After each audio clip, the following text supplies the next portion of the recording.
एक स्वतंत्र पत्रकार हैं, न्यूज पोर्टल चलाते हैं हरि नायक के नाम से। हमारे साथ दिनेश जुयाल जी बड़े ही वरिष्ठ पत्रकार उपस्थित हैं, जो कि हिंदुस्तान में एडिटर भी रह चुके हैं। साथ ही मेरे साथ में भूपेंद्र कंडारी जी हैं, जो कि राष्ट्रीय सहारा में हैं और जाने माने पत्रकार हैं। बड़ी वैसी पृष्ठभूमि से आते हैं, खांटी पत्रकार की पृष्ठभूमि से आते हैं। जगह जगह घूमकर जनमानस से ये लगातार संपर्क बनाए रहते हैं और उसके आधार पर ही आज हमने इन सभी पत्रकारों को यहाँ पर आमंत्रित किया है इस चुनावी चर्चा में शामिल होने के लिए। तो जहाँ तक हम बात कर रहे हैं, सभी मेहमानों का सबसे पहले मैं स्टूडियो में स्वागत करता हूँ और तहे दिल से आप सभी का शुक्रिया अदा करता हूँ कि आपने समय निकाला और इस चुनावी चर्चा में आप शामिल हुए। जहाँ तक हम बात करते हैं मुद्दों की, तो जब चुनाव शुरू होता है या चुनाव की तारीखें जारी की जाती हैं, तो उसके बाद में ये सबसे पहले निकल के आता है कि वो कौन से मुद्दे होंगे जिन पर सत्ता पक्ष जनता के बीच जाएगा या विपक्ष सत्ता पक्ष की नाकामियों को लेकर के जनता के बीच जाएगा। तो जयसिंह जी, मैं आपसे जानना चाहता हूं कि वो क्या मुद्दे रहे जिन पर कि ये चुनाव लड़ा गया। देखिए, उत्तराखंड की अपना, यहाँ के लोगों को अपना क्षेत्रीय पहचान की तो रही भाई, हमारी रही सांस्कृतिक पहचान की रही है, लेकिन सोच राष्ट्रीय रही है हमेशा। यहाँ तो राष्ट्रीय दल जैसे क्षेत्रीय पार्टियाँ उभर नहीं पाई यहाँ अभी तक, और राष्ट्रीय दल में कभी बीजेपी है तो कभी कांग्रेस आते रहे हैं। तो इस बार भी जब मुद्दे तो कई थे यहाँ पर आपके, एक तो मोदी जी ने कहा था डबल इंजन वाला, तो कुछ नहीं हुआ। दूसरी कई सारी बातें थी, लेकिन जो राष्ट्रीय भावना यहाँ पर होती है, आप जानते हैं उसके बाद क्या हुआ कि यहाँ लगभग हर परिवार में एक सैनिक होता है। आपको ये भी मालूम है कि यहाँ से 2 आर्मी चीफ गए हैं, ये भी पता है कि नेवल चीफ भी यहीं से गए हैं। इतने सारे कम 2 बटालियन जो किसी स्टेट की हैं अपनी, कुमाऊं और गढ़वाल, उसके बाद जितनी पैरामिलिट्री है, जितने हैं, मतलब घर घर में सैनिक हैं। इसलिए जो नैरेटिव इसका चुनाव का था शुरू से, पहले ये था कि निराशा है कि कुछ हो नहीं रहा है, जो मोदी जी ने ये बोला था, क्योंकि जो नीति आयोग की वजह से फंडिंग पैटर्न बदला, उससे नुकसान हुआ। उसके बाद जीएसटी आया, जीएसटी की वजह से यहाँ इंडस्ट्री तो लगी, लेकिन उसका फायदा कंज्यूमर जहाँ होगा वो उस स्टेट को होगा, तो उससे भी कुछ दिक्कतें थी, वो सारी चीज़ें थी।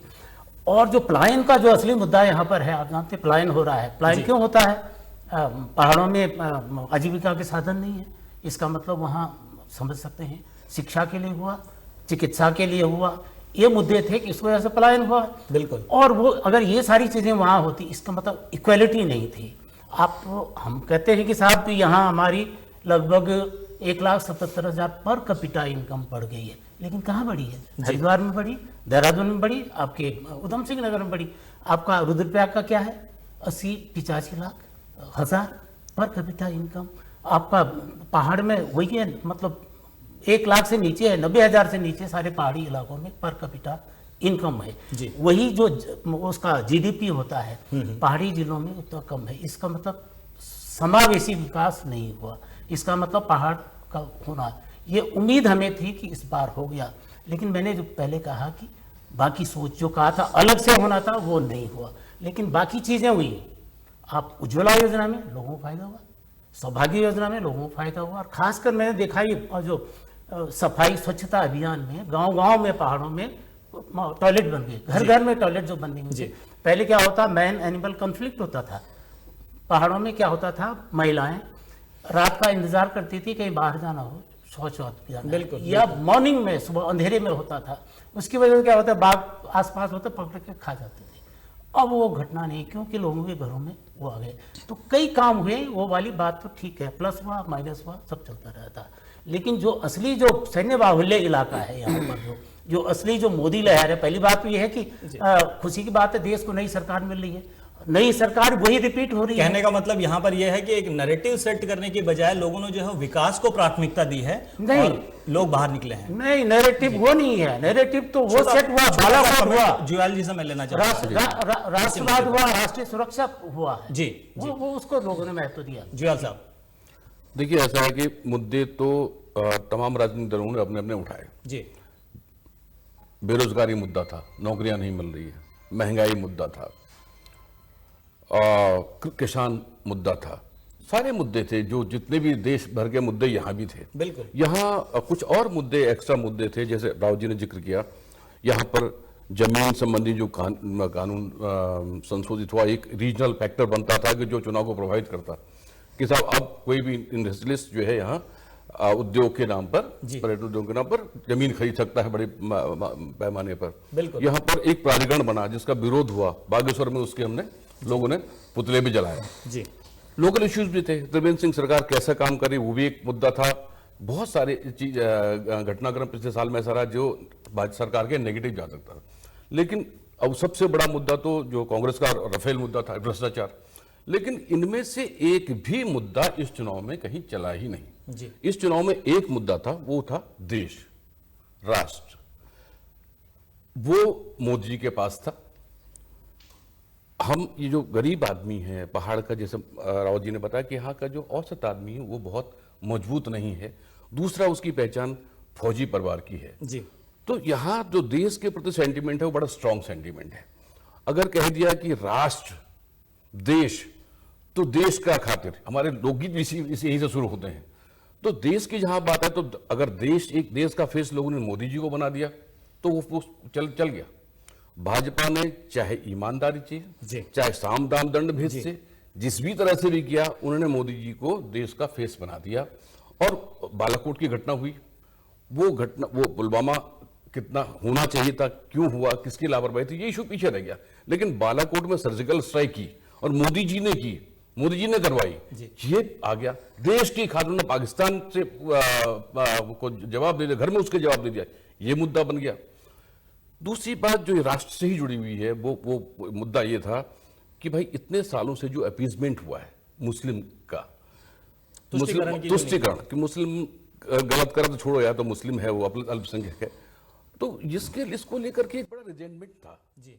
और भाजपा ने बहुत ही चालाकी से, बहुत समझदारी से कहिए, चालाकी से कहिए, पिछले 5 सालों में इस मुद्दे को बहुत बढ़िया ढंग से तराशा और उन्होंने एक डिवाइड कर दिया कि भैया देखो, ये मुसलमानों का अपीजमेंट चाहिए नहीं चाहिए, या आपको ये हिंदू राष्ट्र बनाना चाहिए, राष्ट्र से ये हिंदू राष्ट्र वाला मसला भी जुड़ गया।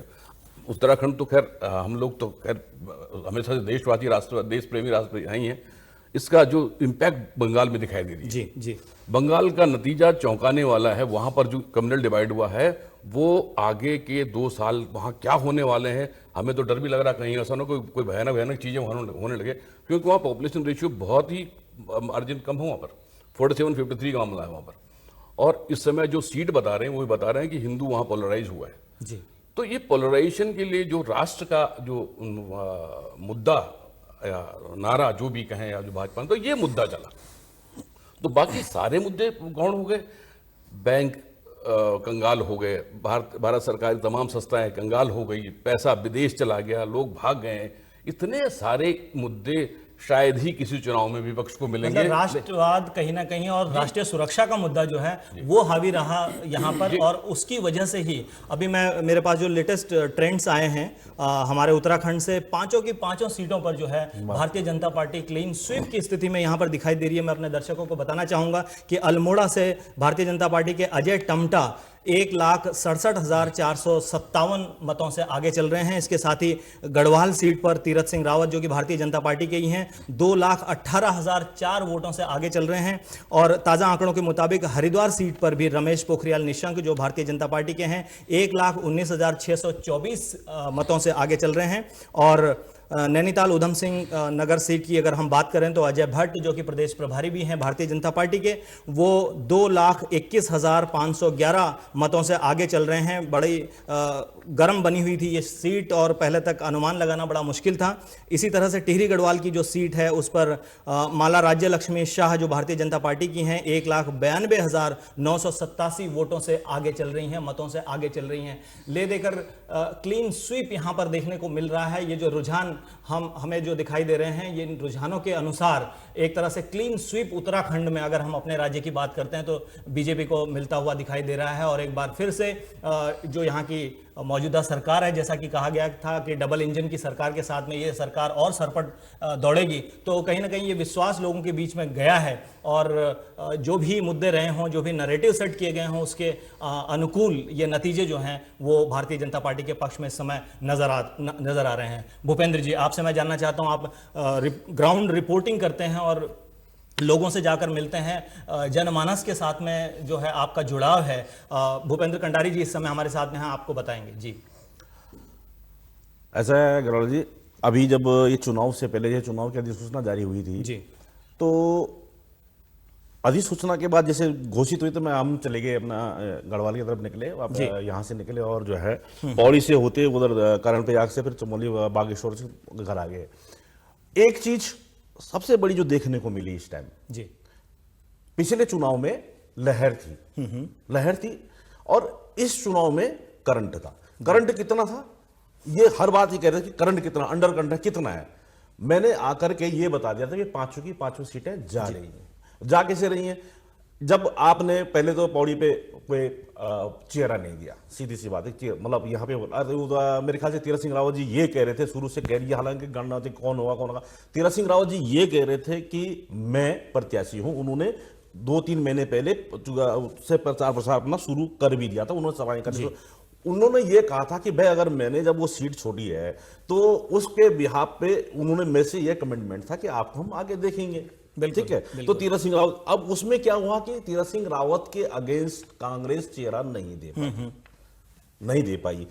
मोदी जी ने क्या किया, या केवल गढ़वाल में आपको उत्तराखंड की बात बताता हूं। मोदी जी जब 2014 में प्रधानमंत्री बने थे तो उन्होंने 2014 में ही 2019 की तैयारी शुरू कर दी थी। कैसे? उन्होंने विपक्षियों के जितने बड़े नेता थे, बड़े चेहरे थे, वो सारे खत्म कर दिए। अगर मान लिया जाए, अगर मान लो सतपाल महाराज जी भी कांग्रेस में होते, विजय भगवान जी कांग्रेस में होते, तो सतपाल महाराज जी हो सकते थे तीरथ सिंह रावत के अगेंस्ट चुनाव लड़ते जी। वहां पे फिर नेता के वजन का फर्क पड़ता, उनका अपना वजूद है, अपना वोट है, अपना वोट बैंक है। कांग्रेस के इतर भी उनका अपना वोट बैंक था। यहां पे आपने क्या किया है कि एक अनजान आदमी को ला करके भाजपा के आगे खड़ा कर दिया जी। स्वाभाविक सा इस टाइम मैंने ये कहा तीरथ सिंह रावत बहुत बड़ी मार्जिन से जीतेगा, पहले किसी उस पर टीवी पे भी आया था। उसके बाद जब हम ये इधर कुमाऊं की तरफ गए तो ये भट्ट जी को सबसे कमजोर कैंडिडेट मान रहे थे लोग इस चुनाव में, हम वहां गए। फिर उसमें विधानसभा हार चुके थे, हाँ विधानसभा वो हार चुके थे। तो जब हम वहां पे गए तो मैंने उस टाइम जब रौतेला जी नगर निगम चुनाव चल रहा था तो रात के मैं बैठा हुआ था, तो उन्होंने ये कहा था उस टाइम जो तिवारी जी के जो कांग्रेस की जो थे इंदिरा जी के बेटे, वो लगभग 15,000 वोटों से आगे चल रहे थे रौतेला जी से। तो मैंने रात को शायद कई लोगों में ट्वीट किया कि अभी ये 20,000 वोटों से रौतेला जीतने वाला। कैसे? वो यशपाल जी का क्षेत्र बच गया जी। वहां 35,000 वोट था। मैंने ये 35,000 वोट, क्योंकि उनका ये था, मैंने 35,000 वोट पड़ेगा, ये एक तरफा जाएगा।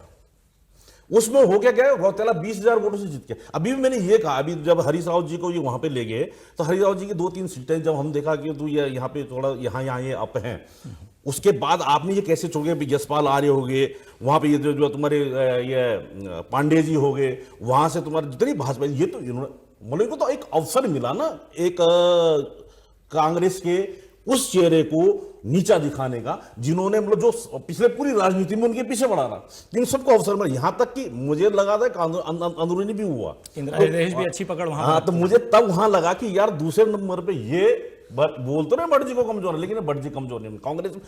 हाँ, गेम हो सकता था हरिद्वार पे, पर इन्होंने क्या किया, हरिद्वार में समर्पण कर दिया। अगर हरिद्वार में मजबूत हो सकता, हरीश रावत अगर हरिद्वार पे चुनाव लड़ जाते, या हो सकता था कि कांग्रेस जितने कांग्रेस सपा बसपा मिल करके एक प्रत्याशी दे देते।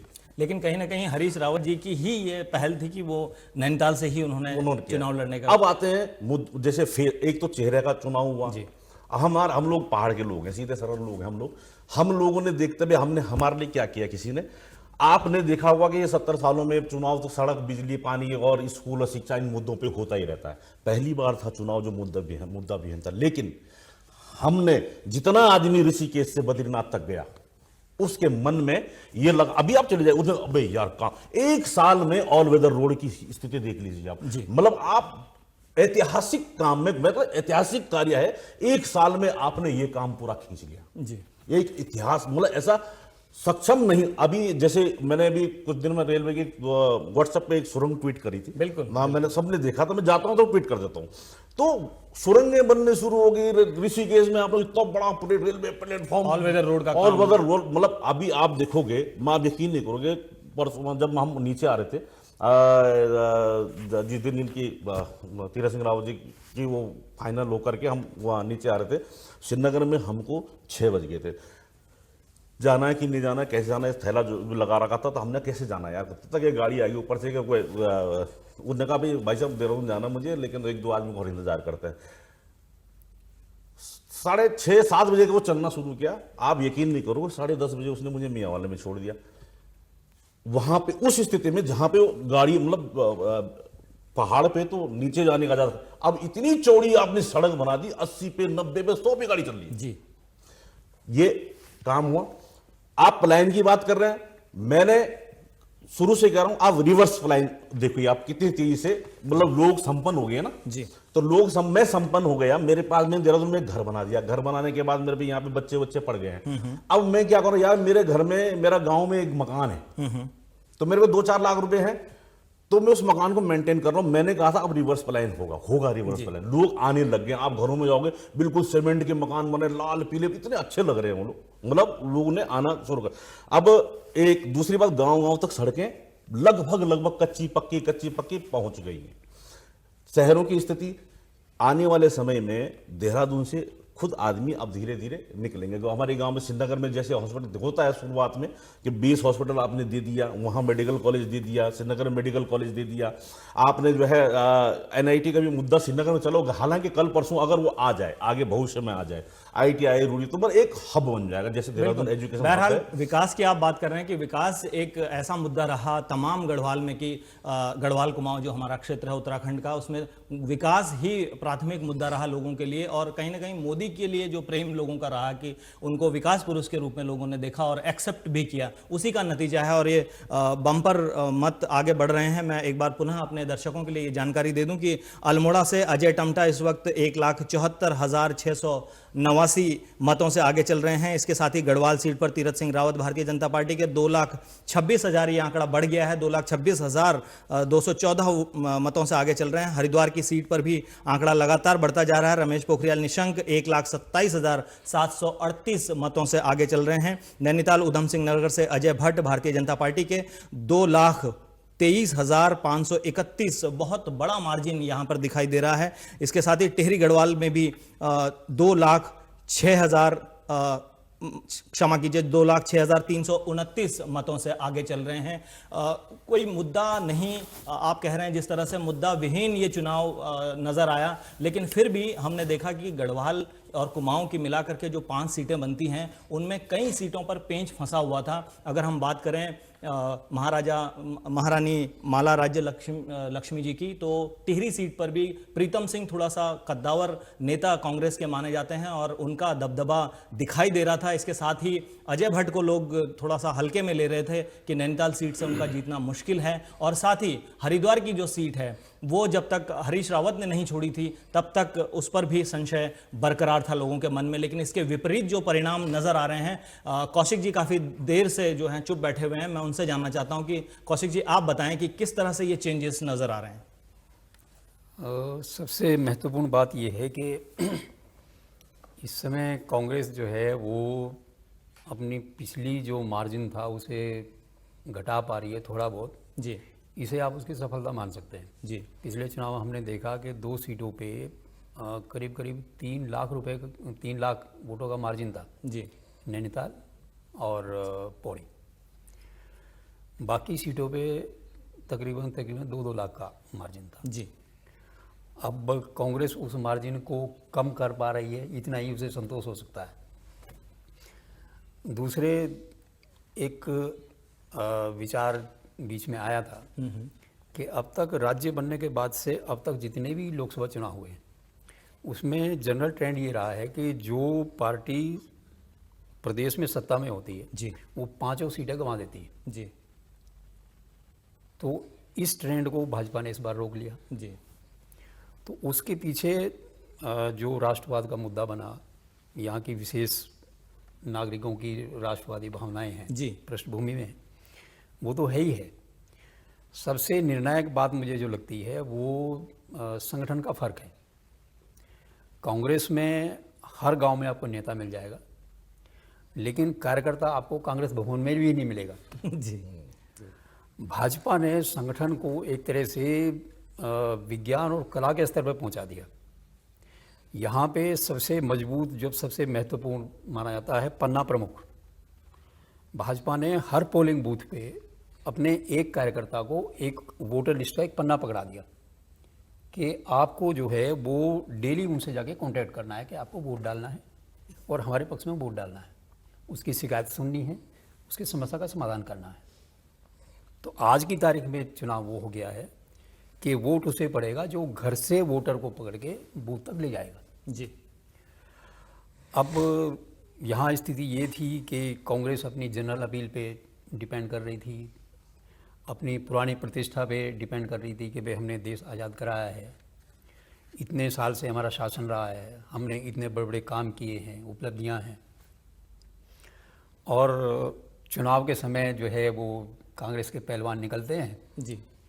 प्रशिक्षित लोग हैं, मानसिकता जो है वो आपकी जो है चुनावी है, कॉन्फिडेंस रहता है जी।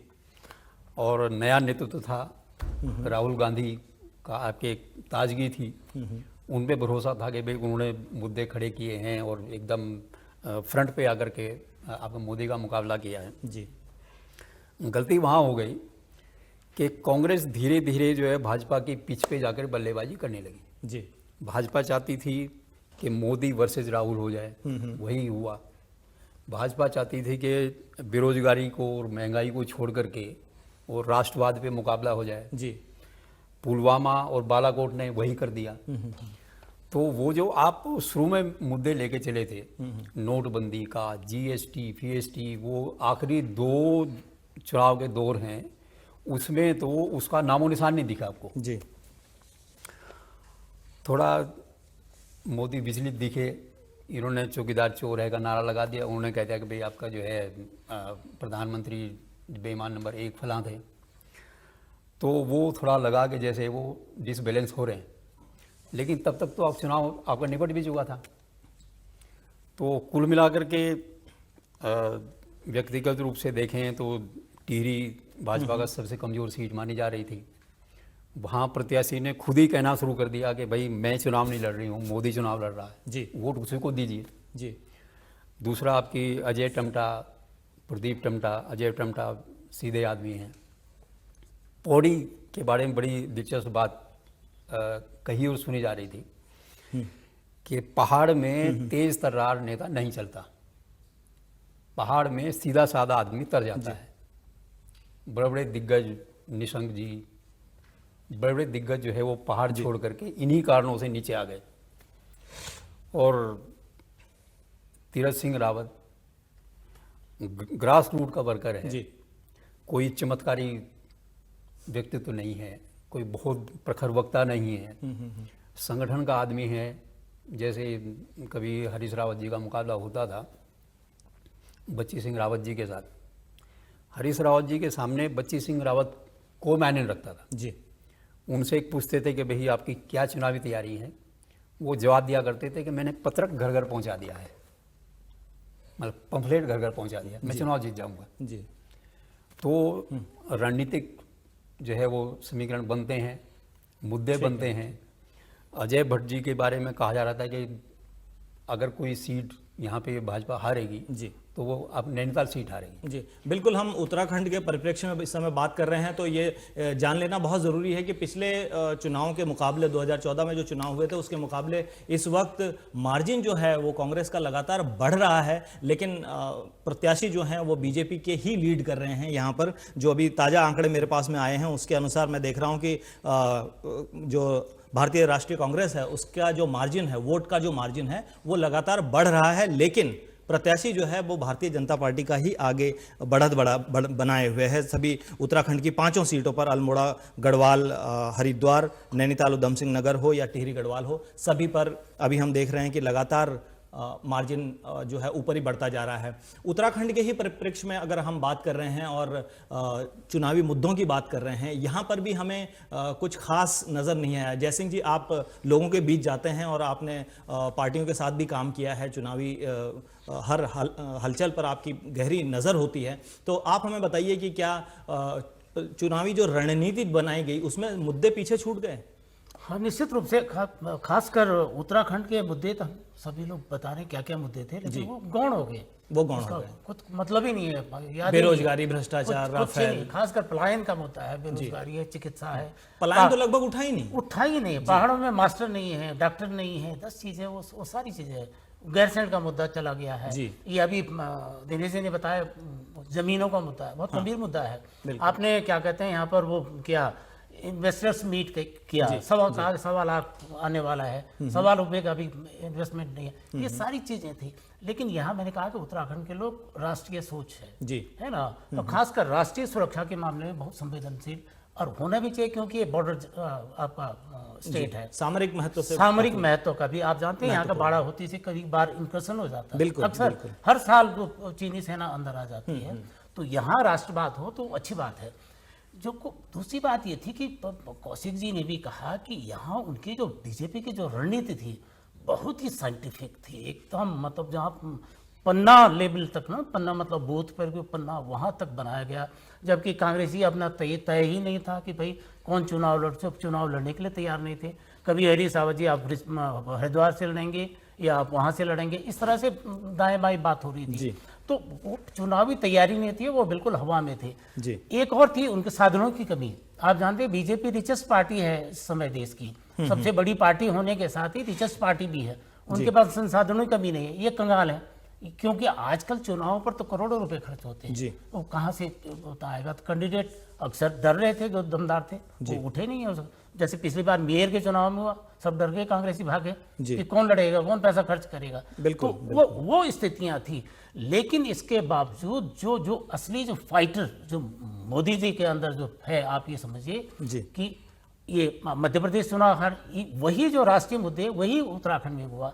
मध्य प्रदेश हारे, राजस्थान हारे, छत्तीसगढ़ हारे, उस हार से कांग्रेसियों को दिमाग खराब हुआ, लेकिन बीजेपी ने उस हार से अब सबक सीखा, समझे। फिर उन्होंने किसानों के मुद्दे उठाए, उन्होंने फिर बेरोजगारों के लिए, आप देखा ना, वो पेंशन शुरू कर दी, किसानों के लिए सम्मान निधि उसके बाद शुरू हुआ, और कई चीजें हुई। आपका बजट आया, 1 फरवरी को बजट आया, कितने उसमें सब लोगों के लिए क्योंकि वो राजस्थान और उसके मध्य प्रदेश उसकी हार के बाद ये सारी चीजें हुई। और ये देखो, एक सर्जिकल स्ट्राइक तो 2017 में हो गया था, लेकिन पहाड़ के लोगों के लिए बहुत बड़ी बात थी। 71 के बाद पहली बार भारत की वायुसेना पाकिस्तान के अंदर घुसी, वहां स्ट्राइक किया। मोदी जी ने किस लिहाज, वो तो मार्केटिंग करते हैं, उनको तो कलाकार तो ही हैं कि मैं तो घुस के मारूंगा, चुन चुन के मारूंगा, मारा। उसमें अब आप बोलेंगे मतलब कथनी और करनी में जो अंतर दिखता है, मारा मतलब दिखाओ, उनकी कथनी जो है वो करनी दिखाई दी, मतलब दिखाओ। अच्छा, दूसरी बात, उनके पास संगठन इतना मजबूत संगठन है। दूसरा, वो जानते हैं कैसी चीजें कहाँ मोड़ ली जानी। अगर किसी ने पूछा भी, किसी ने कहा भाई कि कहाँ विदेशी बोल रहे हैं, उन्होंने कहा ये देखो अब हमसे हिसाब मांग रहे हैं, अब ये बोल रहे हैं कितनी बार, क्योंकि इनके पास एक एक जो मुद्दा कांग्रेस या विपक्ष ने उठाया, इन्होंने उसको कहते हैं बूमरैंग कर दिया, उल्टा सा उन्हीं के ऊपर पटक दिया उसके पास। उन्होंने कहा चौकीदार चोरों ने, उन्होंने कहा मैं चौकीदार हूं, बोलो। अब ये समझ लो, डेयरिंग हर चीज में इनके जो मुद्दे थे इनको पटक के इन्हीं के ऊपर मार दिए। तो उसका ही असर उत्तराखंड में भी हुआ, और खासकर जो बालाकोट का एयर स्ट्राइक है, जो सर्जिकल स्ट्राइक है, उसके बाद उसका जो पहाड़ों में खासकर होना था, क्योंकि मैंने आपसे पहले कहा सैनिक बहुल इलाका है, सब जगह हुआ। मेरे घर में सब सैनिक हैं, तो मैं अपने घर में देख रहा था कि किस कदर कोई मोदी के खिलाफ कुछ एक शब्द सुनने के लिए तैयार नहीं था। वो स्थिति थी। आप सोशल मीडिया में जाके देखो ना, सोशल मीडिया से पता चल जा रहा है कि माना कोई किसी कांग्रेसी ने, आजकल कई किस्म के, तो उसका ऐसा रिएक्शन उस पर हो जाता था। तो वो वाली बात थी, वो रिएक्शन वहां। कहने का मतलब ये है कि मुद्दे पीछे रह गए, जुएल जी आप बताएंगे कि मोदी धुरी बनकर रह गए इस चुनाव की। और ये चुनाव मोदी वर्सेस यहाँ लोकल जो कैंडिडेट थे, चाहे वो अजय भट्ट हो या कोई भी हो, उनके खिलाफ नहीं लड़ा गया।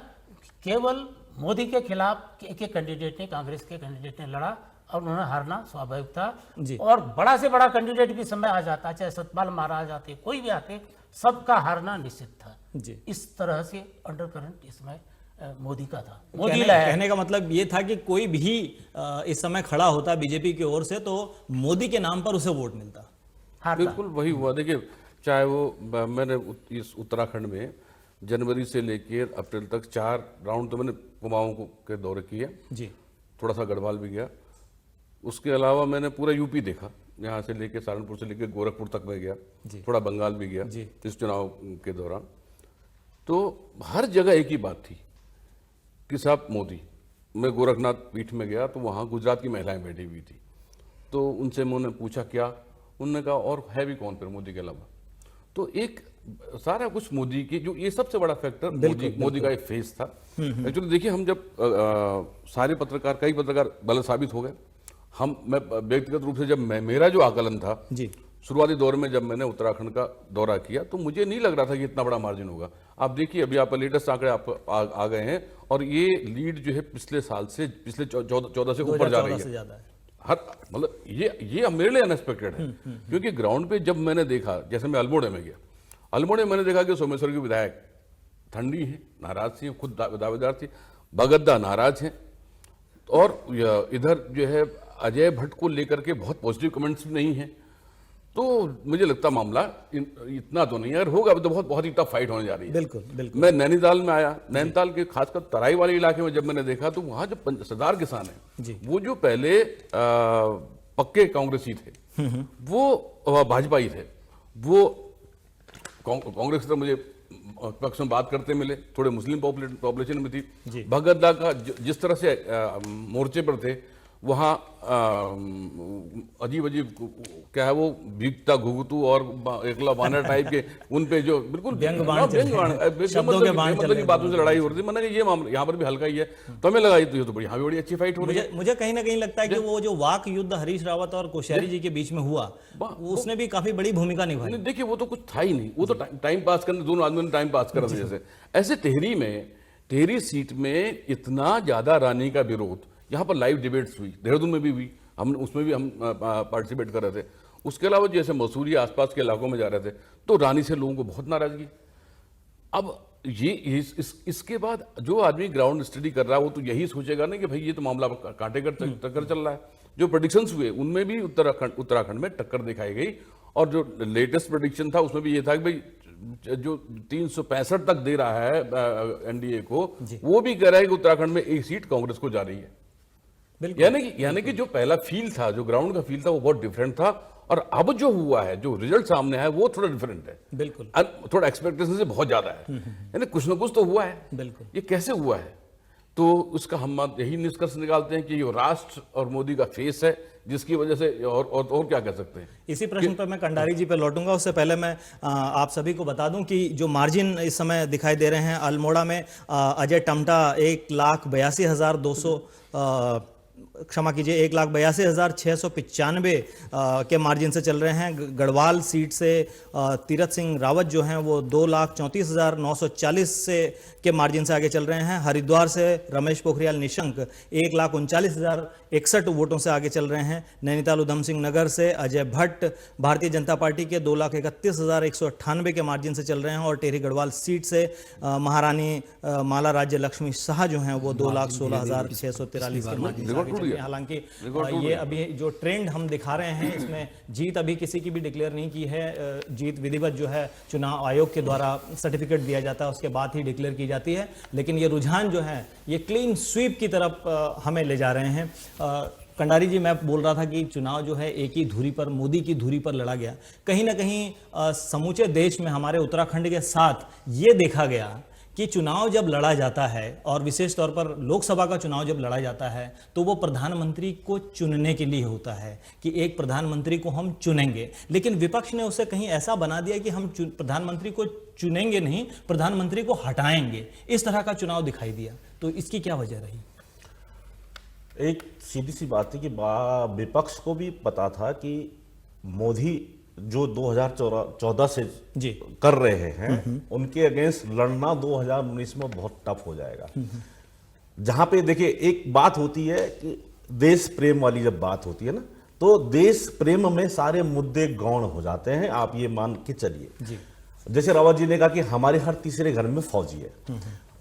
आपने क्या किया है आते ही, एक तो हमारा उत्तराखंड का मान सम्मान तो तभी बढ़ा ना कि जब पीएमओ से लेकर के और सलाहकार से लेकर के और वायु सेना मतलब हमारी थल सेना के मतलब बिपिन रावत जनरल हो गए, ये तो उत्तराखंडियों को लगा कि भाई देश तो हम चला रहे हैं। उत्तराखंडियों को लगा देश मतलब देश हम चला रहे हैं। बिल्कुल। अब वो हमारा देश प्रेम और जागृत हो। उसके बाद जो एक रैंक एक पेन समान वेतन जो होता है फौज सेना का वो हो गया। उसके बाद मोदी जी आगे आपके जो है ये गंगोत्री पे जहां ये हमारी दूरस्थ सेनाएं हैं, पहली बार वहां माणा की तरफ चले गए, दूसरी बार यहाँ जो है वहां उन्होंने सैनिकों को मिठाई खिलाई, वो के कपड़े उपड़े पहने, तो वो लाइव वहां से चला। तो जब वो मतलब वो गंगोत्री में जो सेना को मोदी जी मिठाई जो खिला रहे थे, वो साउथ वाली सेना वालों ने देखा, ईस्ट वालों ने देखा, नॉर्थ वालों जो बॉर्डर पे खड़े थे, ठीक है, वो भी इसमें ग्लेशियर मानते बॉर्डर। तो वो सेना का हर सिपाही का हर उसका अपना मान सम्मान। अभी एक देखिए क्या मैंने घर में हमारे फादर भी जो फौजी हम अखबार वाले लोग हैं, तो एक ये हो गया था भी कि एक बीप जारी हो गया कि वोट तो जो है मोदी को देना है, ठीक है। तो वो इसलिए हुआ। दूसरी बात ये हो गया, आप एक बात ध्यान रखिए कि मतलब मैं देश की बात करूंगा, जैसे उत्तराखंड के सुबह यूथ ने इस टाइम बहुत ज्यादा जी मोदी के प्रति फेथ दिखाया। युवा जो है मोदी से इसलिए जुड़ा कि मोदी ने नॉर्थ से लेकर ईस्ट तक और वेस्ट से लेकर हर जगह की यात्राएं टू बी कंटिन्यू की हैं। हर जगह पे जाकर के यूथ की बात करिए, उसके भविष्य की बात करिए, फ्यूचर की प्लानिंग बताइए। अब जैसे आपने देखिए पिछले 5 साल में आप ये नहीं कहोगे काम तो हुए, बड़े बड़े काम हुए। काम कैसे हुए आप ये बात देख लीजिए कि आप सिर्फ, मैं अभी उत्तराखंड में कह रहा था कि आप सपना था उत्तराखंडियों के लिए कि भी कोई आदमी ऐसा भी आएगा कि ऑल वेदर रोड की बात करेगा या ऐसी सड़क की बात करेगा जिसमें हम सिंगल, जब एक हमारा जो है जोशीमठ से 1 वे ट्रैफिक चलता था, ऊपर से ट्रैफिक। इसी तरह से मैं आपको ये भी बता दूं कि इस बार चुनाव भी यूपी में, आप यूपी भी देखो, यूपी में भी चुनाव इस बार जाति के आधार पे भी नहीं हुए जी। जैसे हम पहले कहते थे जब सपा बसपा इकट्ठे हुए तो, लेकिन निचले वर्ग से लेकर ऊपर जो युवा वर्ग था ना, उनके दिमाग में यह था कि मोदी, जब मोदी ने अभी रावत जी कहते मैं घुस के मारूंगा, तो वो राष्ट्रवाद की बात हो गई। सरदार सरोवर पे आपने इतना बड़ा स्टेचू वल्लभ उनका पटेल जी का खड़ा कर दिया, वो देश प्रेम वाली बात हो गई। आपने जो है बालाकोट किया, आपने सर्जिकल स्ट्राइक किया, आपने सेना को खुली छूट दी, आप खुद सेना के बीच में जाके कूद गए। उसके बाद आप फिर वापस बद्रीनाथ आ रहे हैं, केदारनाथ में आप निर्माण कार्य मतलब करोड़ों रुपए का निर्माण कार्य आप कर दे रहे हो, एक शहर टाइप का उसको बना दे रहे। तो बद्रीनाथ केदारनाथ का निर्माण केवल उत्तराखंडियों ने नहीं देखा, राजस्थान गुजरात वालों ने, साउथ उन्होंने भी देखा। एक दूसरी बात, आप अपने जिस भाषा पे आप में नरेंद्र मोदी मतलब जिस भाषा में थे, आपने भगवा भी पहना, टीका भी लगाया, माला भी धर ली, अपने उस पर स्टैंड भी किया आपने। तो वो हुआ था कि एक बार देखिए, जब हमने कहा था कि एक बार 90 के दशक में जब अटल अडवाणी आए थे, तो इन्होंने एक नारा दिया कि अटल अडवाणी कमल निशान मांग रहा है हिंदुस्तान। तो ये हिंदुस्तान की बात जो हुई थी, ये अब जैसे अब कंट्री जितनी हो गई, हिमाचल हो गया, उत्तराखंड हो गया, उत्तर प्रदेश हो गया, बिहार हो गया, राजस्थान हो गया, गुजरात हो गया, महाराष्ट्र हो गया जी, ठीक है ना। आपने एक जो वो अटल अडवाणी वाली जो नारा, उसको आपने ये, अब जैसे आपने इसके बाद आपने सीधा बंगाल की तरफ अटैक किया, ठीक है, वहां भी आपने खलबली मचा दी। अब इसके बाद अभी आप आएंगे तो अब आप नेक्स्ट में जो आपका 2024 होगा साउथ की तरफ आप वो अपडेट वाले। तो ये जो आपने एक, हमने जो देश को टुकड़े टुकड़े में आज तक जो 70 साल में अलग अलग फिरो रखा था, यूपी वाले हैं साहब, पश्चिम बंगाल वाले, ये आपने देश को एक सूत्र में बांधने की वो जो प्रयास आपने किया है, उसमें देखो युवा पढ़ा लिखा है ना। तो वो जो ये जो सोच जा रही है, हमारी सोच आगे जाएगी, हमारी जो नए बच्चे जो आएंगे जो पढ़ रहे हैं, लेकिन तो वही जो देश को बनाने की बात कर रहा है, ठीक है, पहले नहीं हुआ, आप कह रहे थे क्या किया, कुछ तो हुआ है, शौचालय बन गए, आयुष्मान योजना किसी को तो मिला है, हमें नहीं मिला, किसी को आयुष्मान बन गया। आयुष्मान के बाद आपके जो है देखिए आंगनवाड़ी से लेकर के जगह जगह कुछ ना कुछ तो हुआ है, बिल्कुल ठीक है। और उसके बाद आपने विदेशों में जाकर के अपनी ताकत भी दिखा दी। आप चौथे नंबर पे राष्ट्र को खड़ा भी आप कर सकते थे, पहले वाले लोग भी कर सकते थे। लेकिन सबसे बड़े, अगर मैं जैसे मान लीजिए मैं किसी मोहल्ले में आता हूँ, नया मकान बनाता हूँ, तो सबसे पहले तो मैं अपने पड़ोसियों से कहूंगा मैं फलां हूँ।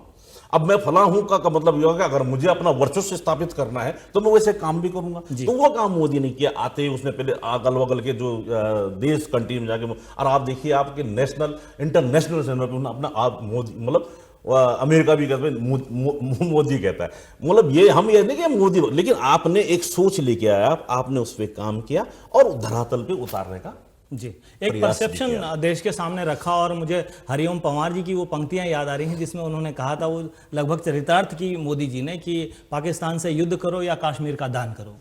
तो उन्होंने ये काम करके दिखाया। नहीं, अभी एक मॉस तो में बातचीत का सिलसिला जारी है। मॉस में जो है स्टूडेंट्स को पढ़ाने वहाँ पे गया था, मतलब एक लेक्चर था मेरा छोटा सा, तो वहाँ पे एक बात आई, जैसे राष्ट्रवाद वाली बात कर रहा था, तो एक बच्चे ने बोला कि सर आपको सुभाष चंद्र बोस की कहानी याद है?